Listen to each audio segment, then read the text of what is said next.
The last of us part 1। I literally want कि मेरी याददाश्त चली जाए और मैं इस गेम को फिर से एक्सपीरियंस कर सकूं, because this game is a literal masterpiece. And you guys all know this is not the only game in this genre. And उस गेम का नाम है, ओह मुझे बोलने की बिल्कुल ज़रूरत नहीं है, let's see what it is.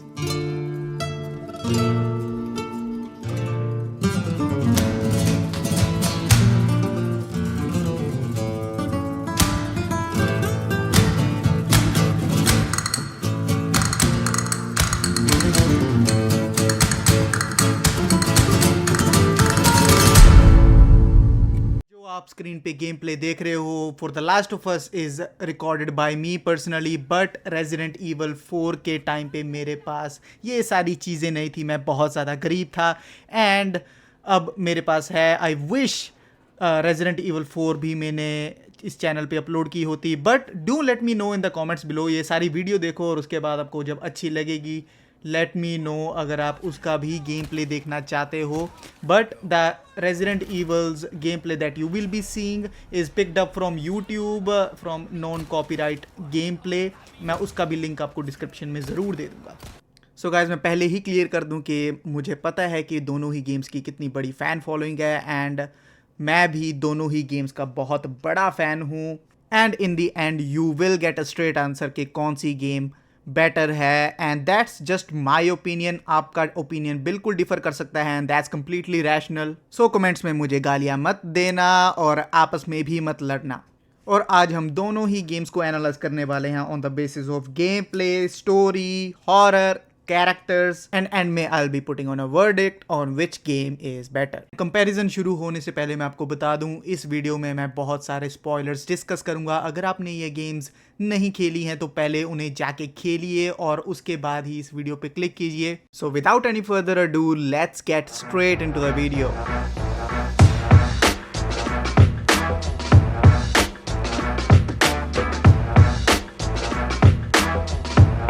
And let's discuss हमारा first point, and that is story.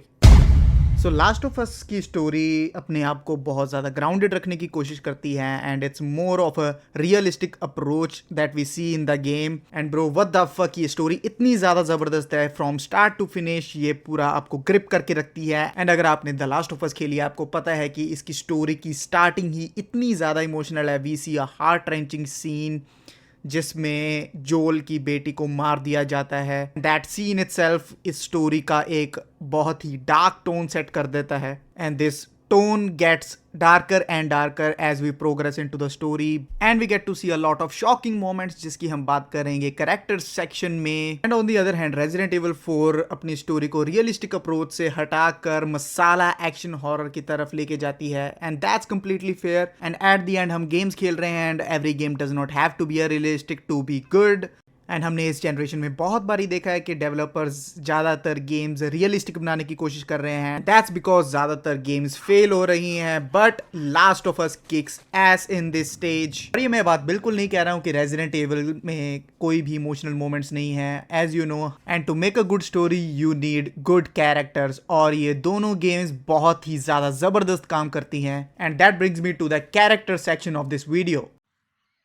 Bro the last of us का हर एक कैरेक्टर इतना बढ़िया तरीके से लिखा गया है कि you can only experience while playing that game, और इतने ज़्यादा emotional moments. And we see Joel's daughter Sarah die at the very start of the game, और वो उसको तोड़ के रख देता है। एंड स्टोरी उसके बाद बहुत सालों के बाद स्टार्ट होती है, and we see a lot of new characters like Tess, Marlene, Tommy, Ellie, Henry, Sam, और भाई इन दोनों पे तो बात ही मत करो। I am still getting goose bumps thinking about this. जब हमें लगने लग जाता है कि हमारे ये न्यू पार्टनर्स हैं, उसी वक्त Sam gets infected and we get another, मैं कहूँगा कि ये गेम का मोस्ट इमोशनल मोमेंट था when Henry shoots himself in front of Joel and Ellie. मैं गारंटी के साथ कह सकता हूँ ये सीन देख के आप में से बहुत सारे लोग रो पड़े होंगे, because this scene is so well written, so well done कि कोई भी इमोशनल हो जाएगा। एंड ऐसे ही सारे के सारे कैरेक्टर्स इतने अच्छे तरीके से लिखे गए हैं कि you feel every emotion in this game.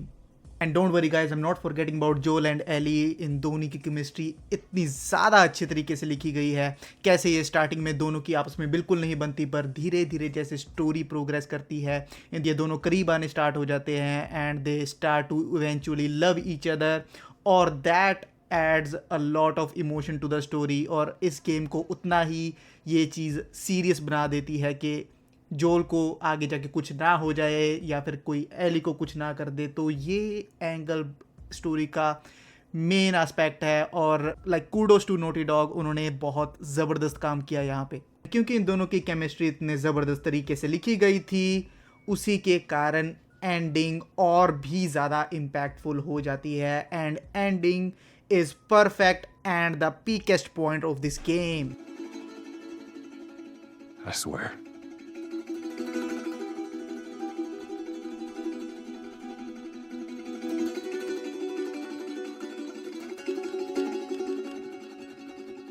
Okay.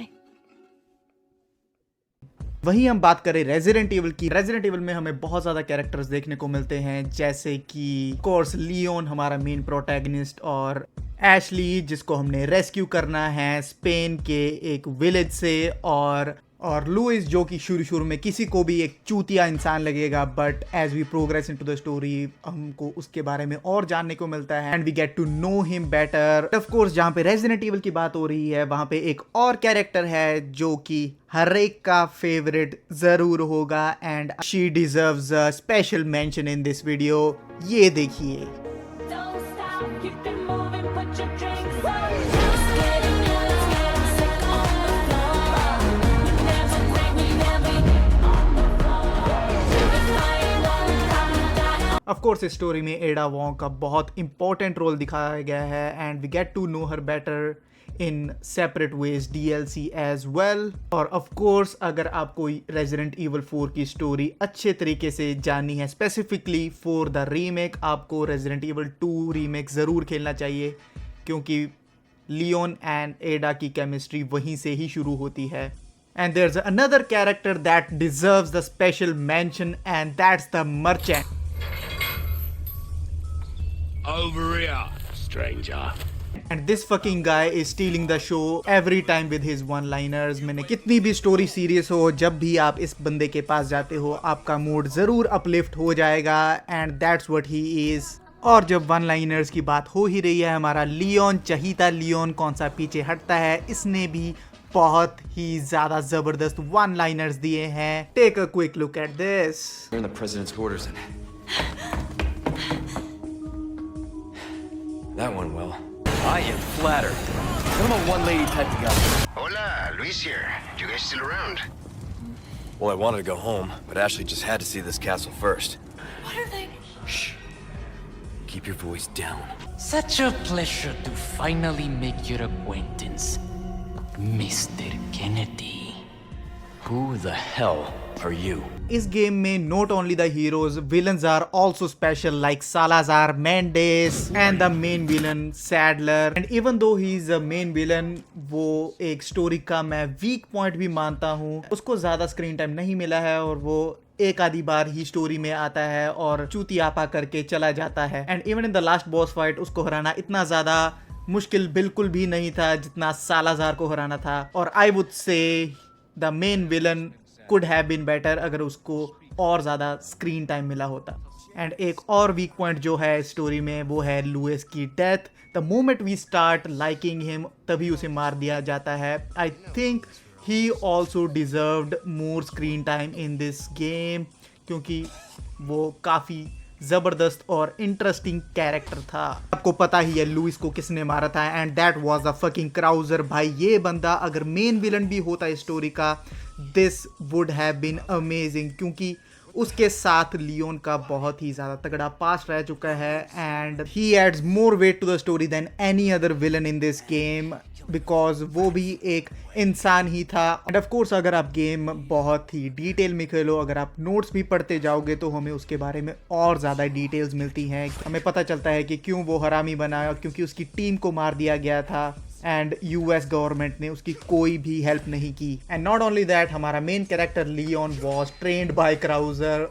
Like that's another irony in this game I would say. बहुत ही ज़्यादा तगड़ी केमिस्ट्री दोनों में हमें देखने को मिलती है। टॉकिंग अबाउट एशली, पिछली गेम में रेजिडेंट इवल 4 जो ओरिजिनल आई थी वो बहुत ज़्यादा चूतिया लड़की थी, बहुत ज़्यादा अनोइंग थी, बट इस गेम में उसको एक अच्छा स्क्रीन टाइम मिला है and she is more relatable in this game. And मैं इन दोनों ही गेम्स के कैरेक्टर्स को देख के यही कहना चाहूँगा कि ये last of us story wise, character wise is a way better game than Resident Evil, क्योंकि उसका हर एक कैरेक्टर बहुत ही अच्छे तरीके से फ्लैश आउट हुआ है एंड हर एक कैरेक्टर बहुत ज़्यादा इंपॉर्टेंस देता है स्टोरी को, even if he is coming for like 5 minutes, that adds a really amazing way to the game और बहुत ज़्यादा इमोशनल। एंड उसका नैरेटिव स्टैंड पॉइंट और उसकी realistic approach does help, that makes the game's character more relatable as well. But Resident Evil 4 भी बहुत ही ज़्यादा ज़बरदस्त है अपनी स्टोरी लाइन में और उसके कैरेक्टर्स में। Here and there they miss the mark, but दोनों ही गेम्स बहुत ज़बरदस्त हैं। बट मैं लास्ट ऑफ अस की स्टोरी को बेटर कहूँगा। Now we get to the main part of every game and that's the game play itself. So in short terms दोनों ही गेम्स का गेम प्ले काफ़ी बढ़िया है। एंड अगर मैं लास्ट ऑफ अस की बात करूँ तो लास्ट ऑफ अस का गेम प्ले इज़ गुड, अच्छा गेम प्ले है, but it comes with its flaws because इसका नैरेटिव ही ऐसा है। सो एंड क्योंकि ये गेम रियलिज्म बरकरार रखना चाहती है, बहुत ज़्यादा game 90% of the game we can do stealth and even though ये गेम सर्वाइवल हॉरर है और रिसोर्सेज मैं कहूँगा रेजिडेंट इवल से बहुत ज़्यादा कम है इस गेम में, फिर भी मुझे एक बार भी दिक्कत बिल्कुल भी नहीं आई मुझे अपने रिसोर्सेज को मैनेज करने में। ब्रो कितनी बार तो ऐसा हुआ है कि मेरे पास कोई पिस्टल बुलेट्स नहीं थी और मैं फिर भी सरवाइव कर गया, क्योंकि इस गेम का हैंड टू हैंड कॉम्बैट बहुत ही ज़्यादा ओवर पावर्ड है and I can, as I said, I can always do stealth as well. और इसी के कारण सर्वाइवल हॉरर गेम होने के बाद भी मुझे ज़्यादातर गेम में edge of the seat experience नहीं मिल पाया, क्योंकि मैं बहुत ही ईजीली सबको मार पा रहा था। और game does not try to push you hard as we progress to the story. हमें बहुत ज़्यादा वेपन्स मिल जाते हैं, but like shotgun, rifle, pistol, revolver, El Diablo और एक और गन मिलती है जिसपे एक स्कोप भी लगा हुआ होता है। बट क्योंकि गेम आपको बिल्कुल भी पुश नहीं कर रही है, मुझे एक बार भी पिस्टल, बो, शॉटगन और स्नाइपर के अलावा कोई और गन बिल्कुल भी यूज़ नहीं करनी पड़ी।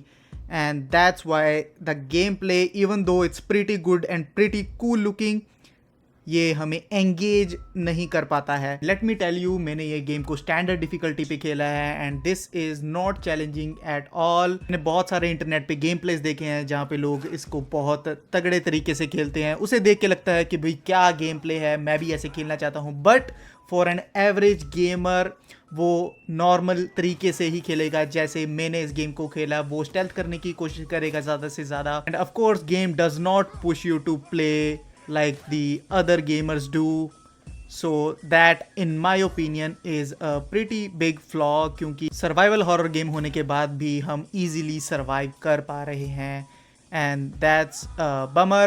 and don't get me wrong guys, Last of Us का गेम प्ले बहुत ज़्यादा अच्छा है, but इसके कुछ मैकेनिक्स इसको होल्ड बैक कर रहे हैं। as I will be talking about Resident Evil's game play now, आप इस बात को और अच्छे तरीके से समझ पाओगे। सो रेजिडेंट इवल में हमें ज़्यादा रिसोर्सेज देखने को मिलते हैं लास्ट ऑफ अस से, but even though resources are high, the enemy count in this game is pretty high और आपको हर second out of the box सोचने पे ये गेम मजबूर करती है। स्टेल्थ मैकेनिक इस गेम में भी है, but you can do stealth up to a certain point, क्योंकि स्टेल्थ करने में नाइफ की ड्यूरेबिलिटी ख़राब हो जाती है एंड अगर नाइफ नहीं है तो आप स्टेल्थ बिल्कुल नहीं कर सकते। And that's a pretty good survival mechanic. And this game also has close quarter combat. आप राउंड हाउस किक कर सकते हैं, जैसे ही आप किसी एनिमी को हेडशॉट देंगे it will give you an opening to give a roundhouse kick, और साथ में जो भी आसपास एनिमीज होंगे वो भी ढेर हो जाएंगे। आप हर एनिमी को हेडशॉट नहीं दे पाएंगे and that brings us to the risk and reward situation, जहाँ पे आप अगर हेडशॉट में कामयाब हो पाते हैं then you can get the reward and get a roundhouse kick, जिसमें आप सभी साथ में खड़े चूतियों को ढेर कर सकते हैं। and that brings me to another OP mechanic, जिस मैकेनिक ने इस गेम का एक इतना तगड़ा गेम प्ले लूप बना दिया। अगर आपने गेम कंप्लीट भी कर दी है उसके बाद आप डेफिनेटली इस गेम को दोबारा खेलने ज़रूर जाएंगे। And that's the fucking parry mechanic. As soon as कोई भी एनिमी आप पे अटैक करने वाला है, you can parry with your knife and that also gives you an opening to do a roundhouse kick. और एंड क्योंकि आप नाइफ यूज़ करेंगे पैरी मैकेनिक में, उसकी ड्यूरेबिलिटी बहुत कम हो जाएगी and eventually you will lose a parry mechanic as well. That brings us to that edge of the seat experience जो लास्ट ऑफ अस में मिसिंग था। अगर आपके पास नाइफ नहीं है, you are in a vulnerable situation और there are chances that you will die eventually, क्योंकि आप पे बहुत ज़्यादा एनिमी आ रहे हैं। And if you are not good at doing head shots and you are in pretty bad situation. And that's what the point of the game play is. ये game play आपको अपनी लिमिट तक push करता है। आप not only that, इस game में इतनी ज़्यादा एनिमी वैरायटी है कि आप कभी भी बोर नहीं होते हो। एंड जहाँ पे एनिमी की वैरायटी की ऑलरेडी कमी नहीं थी, these things start to fucking evolve at night. और यहाँ पे कभी कभी हेडशॉट देने का भी फ़ायदा नहीं रहता है, क्योंकि अब जब भी हेडशॉट दोगे तो ये इवॉल्व हो जाएंगे और इनके मुंह से टेंटिकल्स निकल के आ जाएंगे और वो मारने और भी ज़्यादा हार्ड हो जाते हैं। And in this way every encounter that we have is a breath of fresh air. और जहाँ पे एनिमीज़ की कमी नहीं थी, एवोल्यूशंस की कमी नहीं थी, वहाँ पे हमें boss fight, epic boss fights भी देखने को मिलती हैं and those are pretty well done. और यही मुझे रेजिडेंट ईवल के गेम प्ले में सबसे अच्छी बात लगती है कि ये हमें पुश करता है। Every gamer that's playing resident evil 4 remake वो बेटर होता जाएगा with every encounter and he will become a better gamer, and that's a fucking master stroke in itself as well. Shout out to the developer Capcom, you are fucking geniuses guys, and I won't be taking any more questions. ऐसी ही और कितनी बातें हैं Resident Evil 4 remake में जो मैं कर सकता हूँ और जो करी जा सकती हैं, but the time is limited, उस पे किसी और दिन बात करेंगे। And now we get to the another major aspect of a horror game, that's the horror aspect। और दोनों ही गेम्स बहुत ही ज़्यादा बढ़िया करती हैं इसके इस एस्पेक्ट में। और मैं लास्ट ऑफ अस के बारे में ये कहना चाहूँगा कि इसका हॉरर अच्छा है, but it's more about jump scares rather than horror. And don't get me wrong, every encounter with each enemy type is horrifying, let it be clicker और रनर से हमारा पहला एनकाउंटर होता है। और उसके बाद स्टॉकर को मैं कहूँगा that was the worst enemy, that's the most horrifying scene. अगर आप मेरे रिएक्शंस उस सीन पे देखना चाहते हैं, मैं लिंक डिस्क्रिप्शन में ज़रूर डाल दूंगा। And that's the only part that was a literal horror in this game in my opinion. और कुछ लोग मे भी कह सकते हैं कि ब्लोटर भी भाई बहुत हॉरिफाइंग है। हाँ, मैं मानता हूँ उसका लुक बहुत ही ज़्यादा भद्दा है, बट इट्स जस्ट उसको मारने में थोड़ा टाइम ज़्यादा लग जाता है। Everything else is pretty easy. Even in one instance I was able to sneak past by him, so उसमें मैं डर बिल्कुल भी नहीं कहूँगा।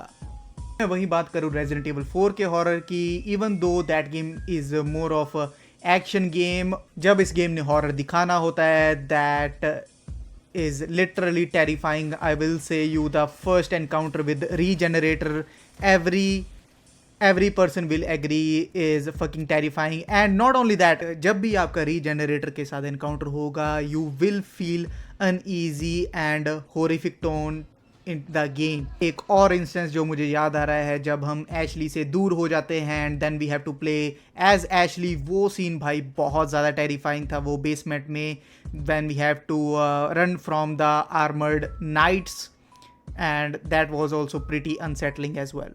तो दैट्स द थिंग मैन, जब रेजिडेंट ईवल 4 को एक्शन होना होता है तो वो पूरे एक्शन में तब्दील हो जाती है, और जब उसने हॉरर दिखाना है तो उसके एनिमीज़ इतने हॉरिफाइंग है कि आप हर बारी डरोगे। And that's just not a jump scare, that's a horror scene. And also the chapter where we fight Verdugo, वो भी एक बहुत ही ज़्यादा टेरिफाइंग बॉस फाइट थी। And also I would like to make a honourable mention on Resident Evil's physics. इतनी ज़्यादा अच्छी फिजिक्स के किसी का भी खड़ा हो जाएगा दिल इस फिजिक्स को देख के। ये jiggle physics is one of the best in the industry. And जो लड़कियों के साथ ये जिगली फिजिक्स हो रही है, those are also the best. That brings me to the verdict of this comparison कि कौन सी गेम बेटर है. And considering all the aspects, Resident Evil 4 is the best survival horror game till date. इसको कोई नहीं beat कर पाया है and probably Capcom ही है जो इसको बीट कर पाएगा. If you are a Resident Evil fan, आपके लिए एक और गुड न्यूज़ ये है कि Resident Evil 9 अनाउंस हो चुकी है and it is coming pretty soon. और अगर आपको ये वीडियो पसंद आए तो प्लीज़ लाइक कीजिए, शेयर कीजिए इस वीडियो को, सब्सक्राइब कीजिए और do let me know in the comments कौन सी गेम आपको ज़्यादा पसंद है. And for this amazing content ahead keep watching.